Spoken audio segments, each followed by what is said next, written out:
Ciao ragazzi, it's Carmine here alongside Sereno from the Napoli Club of Toronto, and welcome to the FDV Podcast, a show where we talk about all things Napoli, our club, Serie A, and Calcio in general. So let's sit back, relax, and talk about that. Hey everyone, and welcome back to another episode of the FDV Podcast. And it's been a while, admittingly. I'm going to touch on this before we actually get into what we want to talk about, is our last podcast with Joe Porco from Calciofanblogs and new podcast owner himself for the three Calcioteers. Something, I don't know what happened. We filmed, we recorded. It was a great episode, I thought. We only talked about two topics, and the podcast was actually going to come out in two parts. Where the first part we were going to talk about the Napoli-Juve scandal, because this was a couple weeks ago and it was still kind of fresh when we got the results. And then the second part of the podcast that we would have released was going to be on the Italian national team and how they had performed during that international break. Great podcast. Total runtime was somewhere around, let's say, about an hour, 20 minutes, split up into two parts. So it's not everything at one time. You can come back to it whenever. But in the transferring of the file, downloading the recording, something happened. It corrupted. We lost the files. We tried our best to recover it, but it was just couldn't happen. But no need to worry. We're going to re-record, or not re-record. We're going to record another podcast. We're just going to reschedule with Joe. We're going to have another podcast with him. And if you want to go take a look at his social media and all that sort of stuff, we'll provide all that information on the link below. So go check him out at Calciofanblogs and at the three Calcioteers.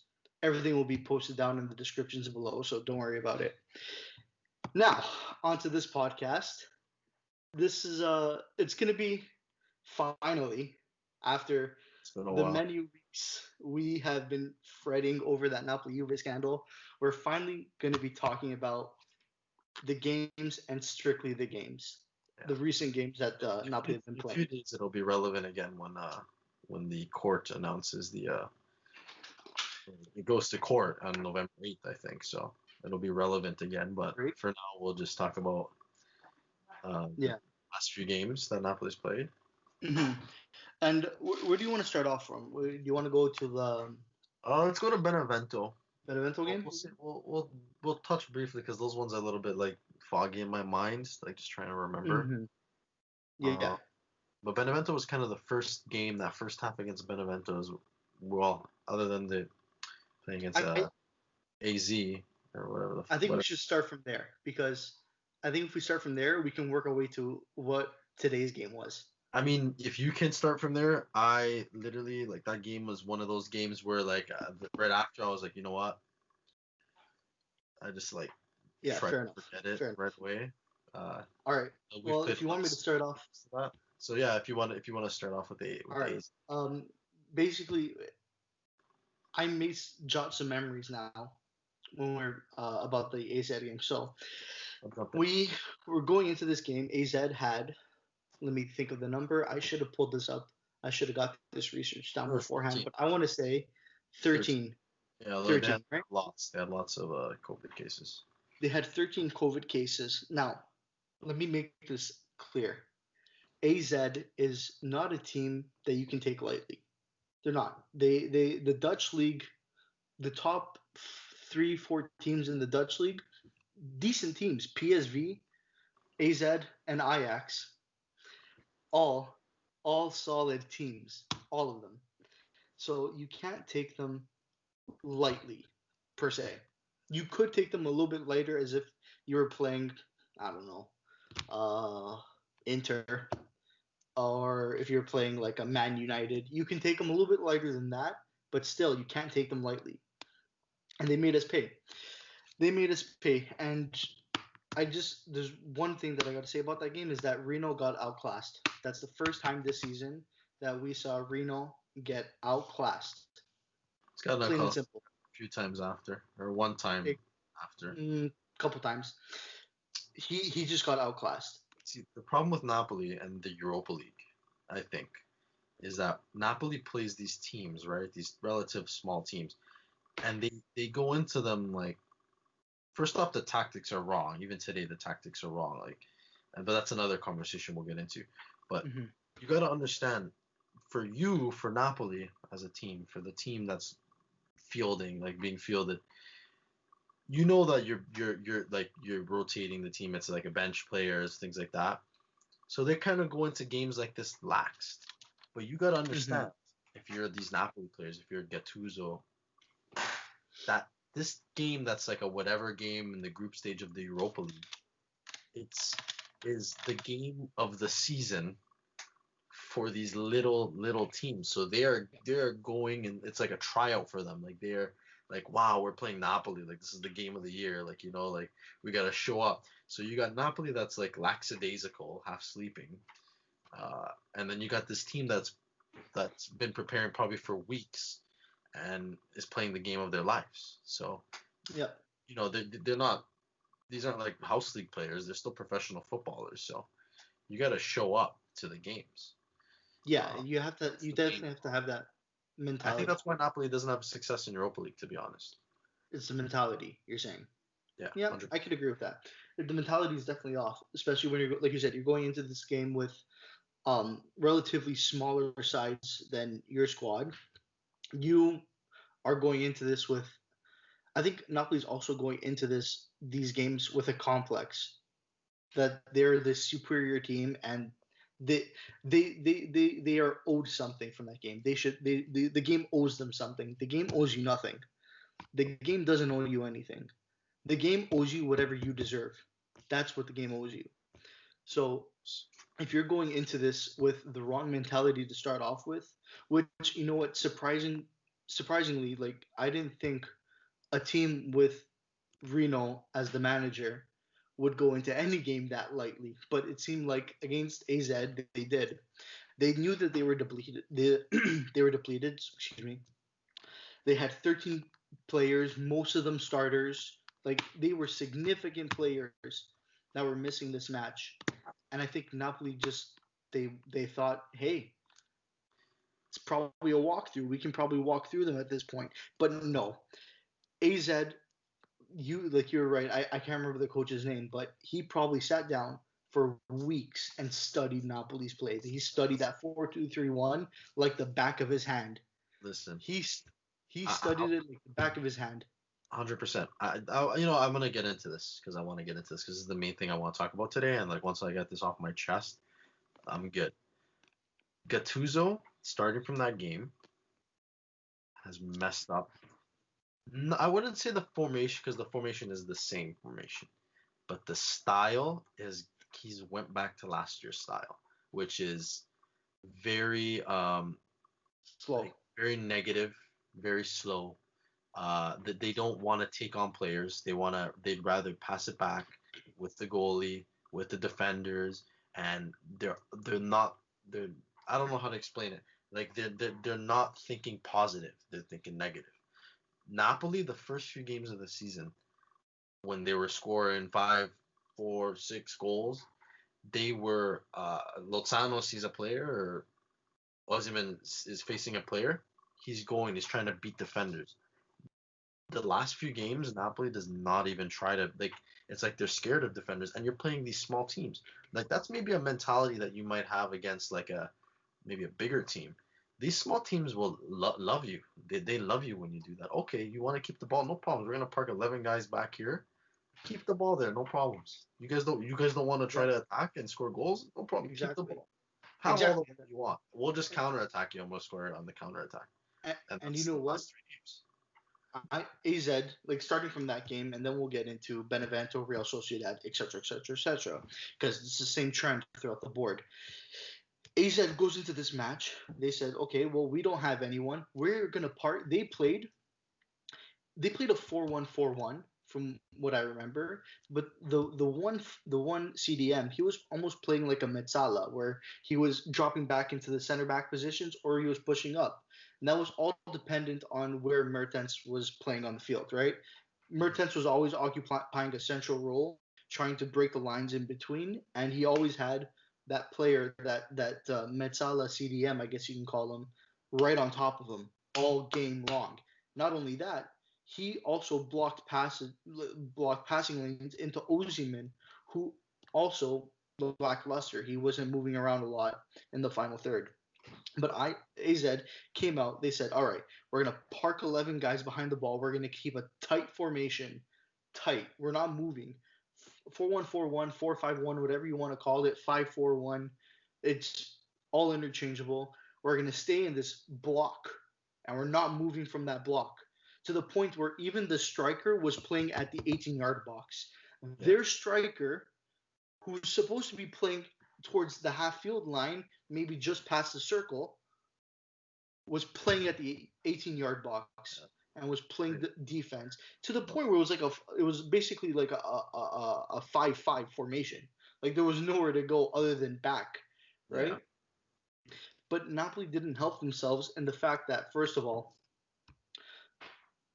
passing was terrible. No, it wasn't good. But they had their chances, though, eh, Carmine? Yeah, they had their chances, but passing was terrible. Ozyman scores that goal there. What was the other chance? A few other chances too. They had a couple of chances. Ozyman two times. Ozyman had the one open net, which how he ate that, I have no idea. Or no, that wasn't that game. No, that wasn't that game. I'm getting confused. So that was the last game. See, this is why it's not good that we did so far. Yeah, it was. I know. They had a couple of chances. They ate. Like Patania missed one. Patania, yeah, it's true. Mertens ate one too. I know. He did. It was chances, but the thing is, they were helping them out, and you can look at today's game too against can't even pronounce her name. I can't pronounce her name. Rivik, or I can't. There you go. I can't even pronounce her name, and yet we barely scraped by them with an own goal. I know. So, anyways, we're just helping them out by playing, like you said, that style of play that I think they're being told to play is possession based. But possession based doesn't work if the other team is just dropping 11 guys behind the ball and saying, yeah, keep the ball. Just keep passing. It doesn't matter the less. Keep it. You want to pass anybody, keep the ball up there, no problem. Exactly. Or every time that you look like you're going to come forward, you see a defender, you stop, you turn around, you pass back. Like, yeah, exactly. Lozano can beat a defender. Insigne can beat a defender. Or at least, like, try to go forward, do a passing play, 1-2, like, or pass it to the middle and try to, break the lines by dribbling. Yeah. You draw one or two players out of position to try and stop you, and then that opens up space behind. Like, you know what I'm saying? Like, you can't exactly. It's so static and so, just plain. Like, I don't know, it's boring. Like, watching Napoli is like eating, dried chicken, the last it gets boring. And another trend I've been seeing is that the counterattack. We just for some reason we're getting burnt. Some reason we cannot defend a counterattack even if you put a gun to each of the defenders' heads.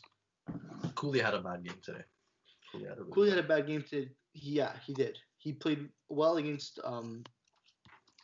the last match, which would have been Sociedad. Yeah, he played amazing during Sociedad. Yeah. He didn't play well during Sassuolo either. No, I don't know. He's been honestly, they gotta like him and Mertens have to be rotated. You can tell that Mertens and Koulibaly are burnt. I thought Ramani should have got a start somewhere in between those games. A lot of these players. Yeah, exactly. Utilize them. But okay, so the AZ game, from what I remember from it, I'm gonna start moving on from it. Yeah. Defensively, we can't play the way that we did, just passing the ball around. First of all, if you can't even connect two passes together, why even bother passing the ball around like that? That's a whole different story. AZ, when the time was opportune, and usually it was when the midfield would have the ball passing back towards the defense to try to cycle the ball, that's when they would press high and press hard and up. And that's when they caught us on a counter that led to the goal. They did that consistently every single time. And we were caught flat-footed every single play that happened. So we lose 1-0 to AZ. We go, all right, well, it's the first loss of the season on the field. On the field, let me specify that. It's a 1-0 loss. Reno got outclassed, so he has to go, okay, let me go back to the drawing board and see what I can come up with. Because what happened last game didn't work. So they go into the next game against Benevento. It was Benevento, right? It was Correct me if I'm wrong. It was Benevento. Where we left off from the AZ game, we picked up with Benevento because it was the same thing. It was the same thing, and we let Benevento score first. It's unbelievable to me. And he scored from an angle that it was a beautiful goal. It was a nice goal. Roberto Insigne's goal was a beautiful goal. But it's a goal that easily could have been stopped if the defense just paid a little bit more attention. That's all they have to do. They just let them again. Switch I don't know. Sometimes we switch off so bad, and we get burnt every time that we switch off. Exactly. I don't get it. Honestly, I don't get how this team can when they're on, they look like they can beat anybody, and then some days it's just it's so wrong. It's so wrong. That game, yeah, like you said, we picked up almost from the AZ game. If I don't think if it wasn't for Insigne, and his little brotherly rivalry, I don't think we would win that game, to be honest. Because he's kind of who got that game going for us that made us win. And yeah, even today when he came on, it just feels like a different team when he's on. Has that creative mindset. He's not just looking. Insigne is the only player that doesn't matter when he gets the ball. The first way he looks is up to see if he can cross it into the box. He has that. He's always thinking positive. And then if he can't, he'll pass it back. But he's always, a positive mind player. Not only that, he always if he can't pass, he has his options. His options are this: he takes the ball, he turns around, and he looks at who's in front of him. If the defense is in front of him, and he sees that he has maybe one or two guys on him, he'll take them on and try to drag them out of position. Yeah. If that can't happen, then he turns around and passes it back. And but he's got up the field a little bit, right? And exactly, right? But at least his first two options wasn't to just turn around and pass the ball back, like we saw with Lobotka today, which, oh my God, what a disaster that was in the midfield. Or Lobotka against Sociedad. Yeah, he not a bad midfielder, but when we have Dem and Lobotka, it's just, especially with no Insigne, just we just lack creativity. That's the problem. That's the big style that we're playing doesn't matter. We don't have creativity in the style. The style is I feel what's impeding us. Gattuso has to go back to what was working those first few games when literally we were unstoppable. Because all of our attackers were basically, it feels like Gattuso said, you know what? Just go out and attack. Just go try to always go for the net, and teams weren't able to keep up with us.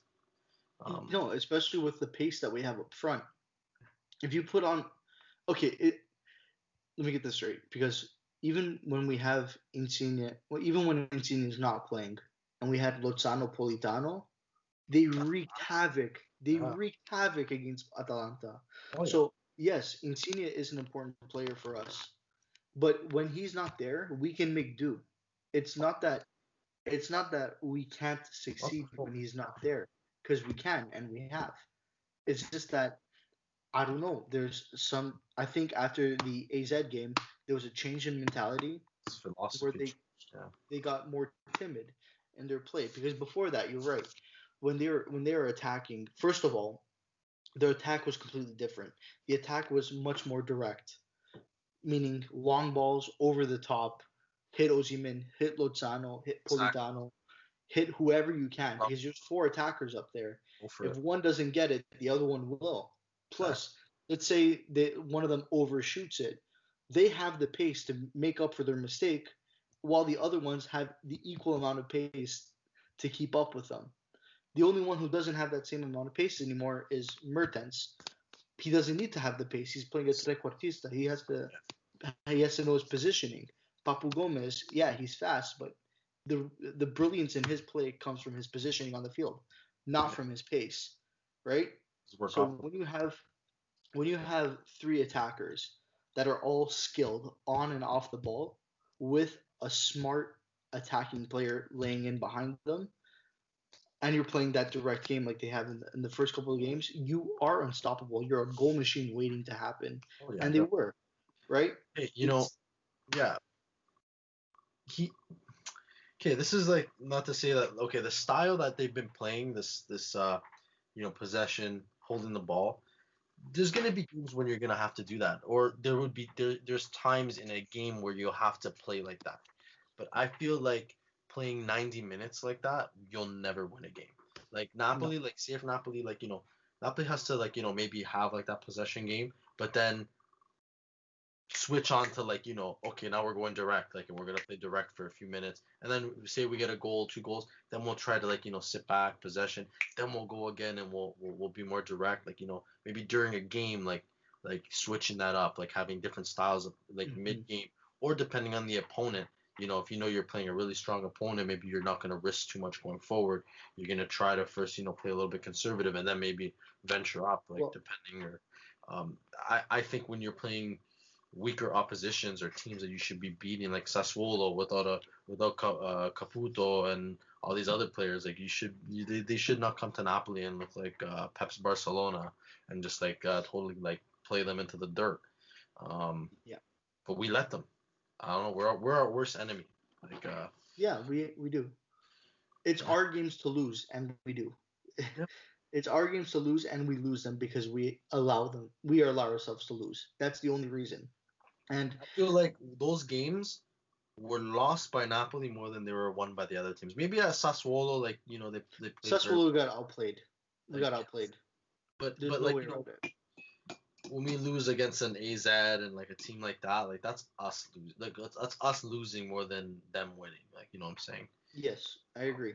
And that's not to take away from AZ or other teams like that, because they came out and they executed their game plan to a T, to a point where it's admirable. Where you just got to look at yourself in the mirror and go, well, what the hell were we thinking? They did their job when we were coming into this game. They did their job, and and like I said before, you can't go into the game thinking it owes you something. You get what you deserve. Nothing. The game doesn't owe you anything. So if you're going into the game thinking, they need that mentality, dude. That killer mentality that every game is we're playing the game of our lives. We have to go out there and just eat that team for dinner. You know what I'm saying? And that's what I thought would be Gattuso's mentality style. But now I'm seeing this slow.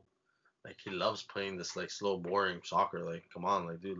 Where's the intensity? Where's the heart? Where's the hustle? I thought a Gattuso team would have more of that, which they do at points, but last few games, terrible.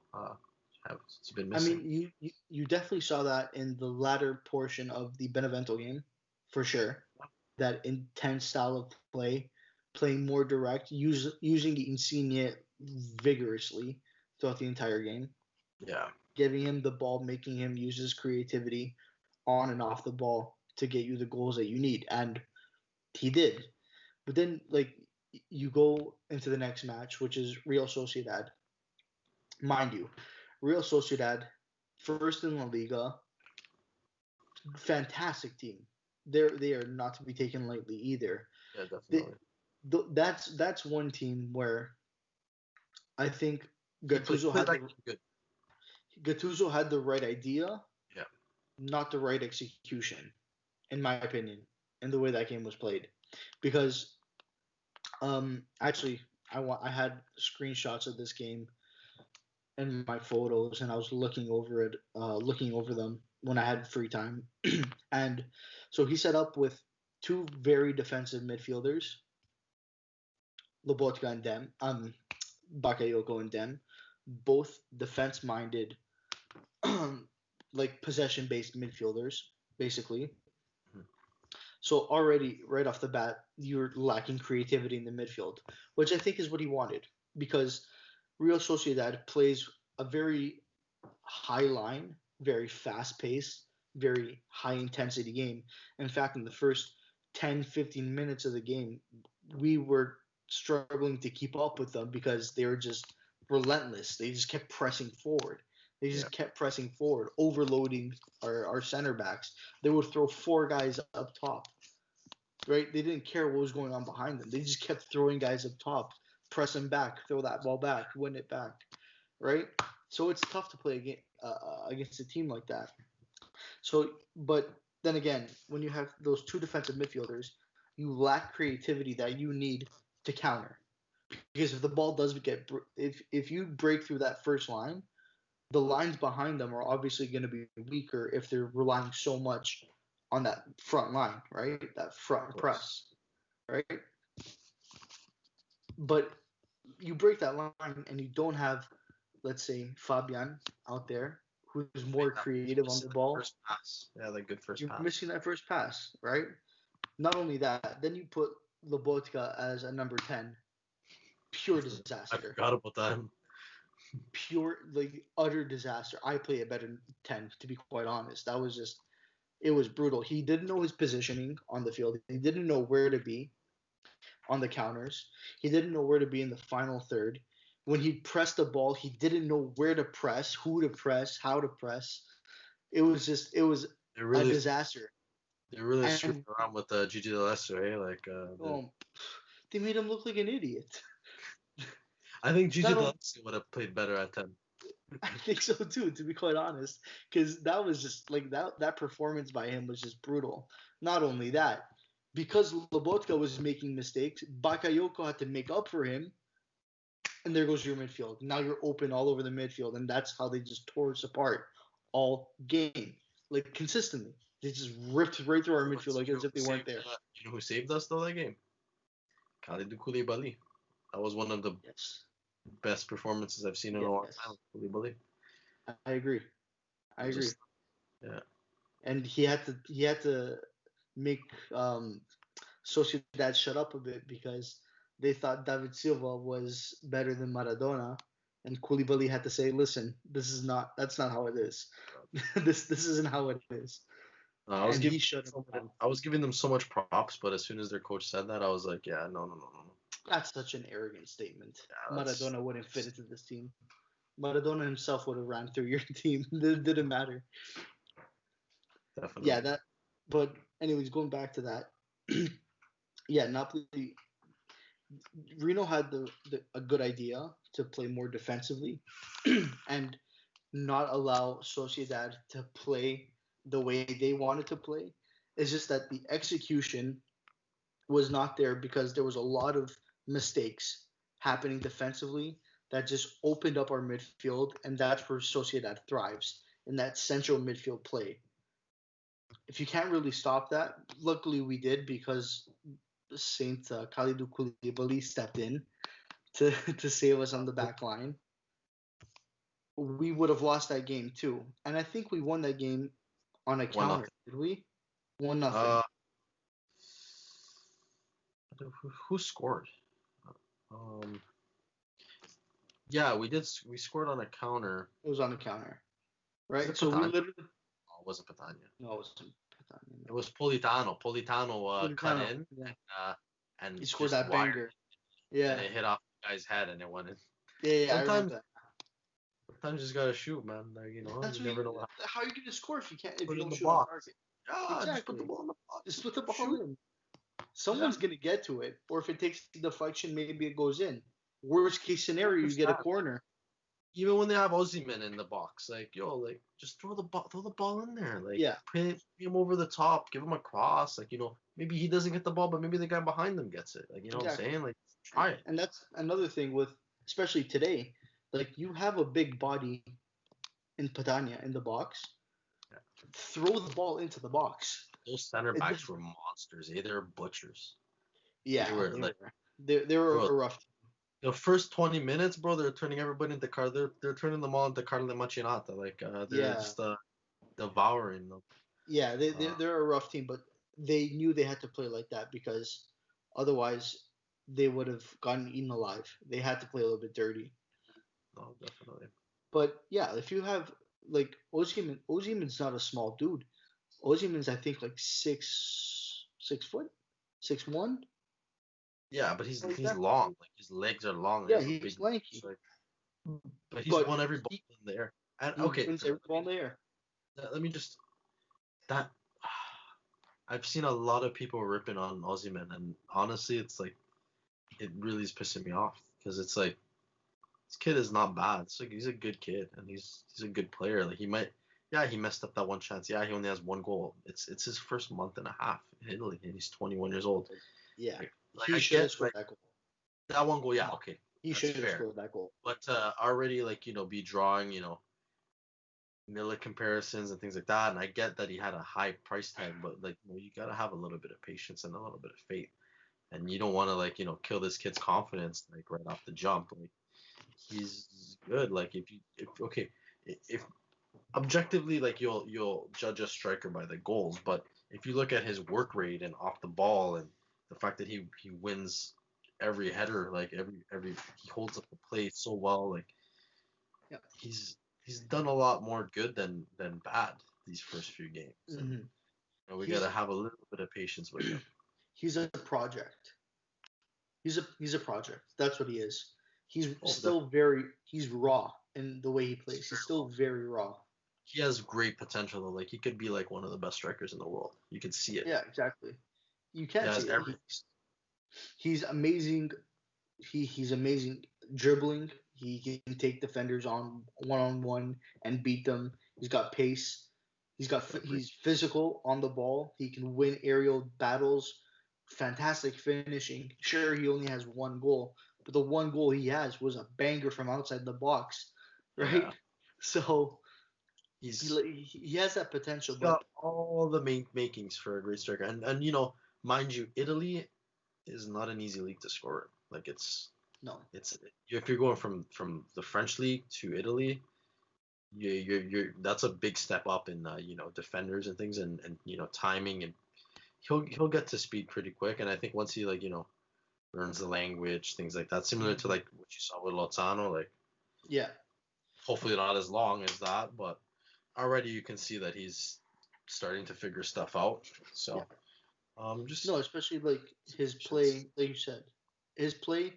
I don't expect him to score 20 plus goals this year, but he will create more than what he scores just by the way he plays. He gives first. You could go ahead. No, I was just gonna say he gives center backs a hard time. Oh, definitely. He makes them think, and as long as I said this many times before, and this is kind of the key to success if you're playing in the attacking positions.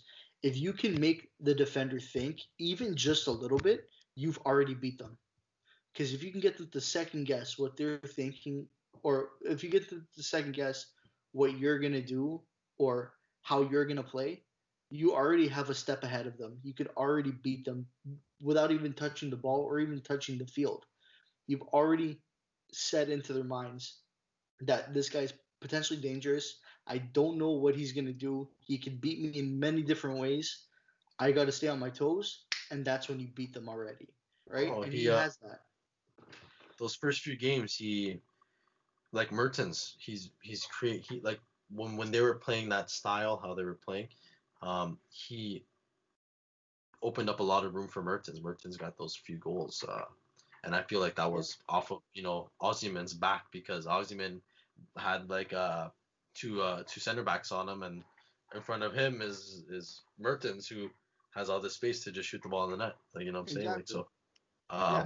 And if Mertens is cut down, then you have Lozano or Politano opened up as well, right? So there's unlimited options just by that one player. Yeah, because you can't just mark him one guy. Like one guy can't just mark Osimhen. Like he needs both center backs on him probably, or two players at least to take him on. I think that's what teams started to figure out. Like you saw today versus he didn't play today. That's Petagna, but let's just say the rules were very similar in the way that Petagna was being marked today was 2-3 guys on him at all times. right? Very little space for Petagna to move or to do something when he got the ball. Same with Osimhen against AZ, where he had 2-3 guys on him all at one time. Same with Benevento. Benevento wasn't as tight of a match in terms of marking, but even then, he still had 2 guys marking him or keeping an eye on him at all times, keeping an eye on his positioning, where he's moving. So yeah, but going back to it, like with the style of play that we were playing before, like you said, in the early games, Genoa, Atalanta, all those games, that works to your advantage because you're playing a direct, fast-paced game towards the defenders. You're making them like I said this today. I said this today to you when we were texting, right? I said if you're playing direct and you're playing fast towards the defense, you're not backing up or passing or cycling the ball, passing back. If you're playing towards the defense, direct, fast pace, you force at least 1 or 2 players to make a play. You force them to come out and defend you, and that's where you open up space in behind. Exactly. You're just gonna rag the ball. They're just gonna stay in their position. Exactly. You have to play at them. There's no other way around it. And that's when you open up the space behind. And when you have players like Osimhen, Lozano, Insigne, Mertens, Petagna, etc., etc., etc., these players are perfectly suited for that style of play because you're playing direct. They're skilled. They're fast. They're good on the ball as well as off the ball. You can tear through defenses just by playing in that with that sort of style of play rather than what we've been seeing the last couple of games. That's all I gotta say about that. Let's hope we see that soon. Yeah, and next match we have Bologna. By the way, we did the Far From Vesuvius. You know how we're in that pool, the pool between all the podcasts where we have to what's it called? We have to call the games, right? Say the scores, who wins. So this week's a banger of a week, by the way. Thanks, Rafa, and for picking out these teams because we got Atalanta, Inter, and then we got Napoli, Bologna to choose from. Okay. Are we gonna make our prediction? That's a banger of a week, man. You want? We're gonna do it now. Podcast? We can do it right now because, like, when I was watching the draw when Far From Vesuvius went live and started doing the draw, in my mind I'm like, all right, don't pick these matches because these are really hard to call. Plus, I already have anxiety watching Napoli play. I don't need that extra stress if I got the score right or not. It's a whole mess, but it's fun. It's really fun. So are we the only ones doing that? Like doing those 2 games? No, everyone's doing it. Everyone's got to call them. Remember? Yeah, everyone's got to call them. Remember? So Atalanta, Inter, yeah. So you do one and I do one. So you want to do the Napoli one? I'll do the Inter one. And Inter Atalanta. Here's what I'll do. I don't have a coin here. I was gonna flip a coin to see who gets what. Do you have a coin? I can just ask Siri. Okay, what are you calling, heads or tails?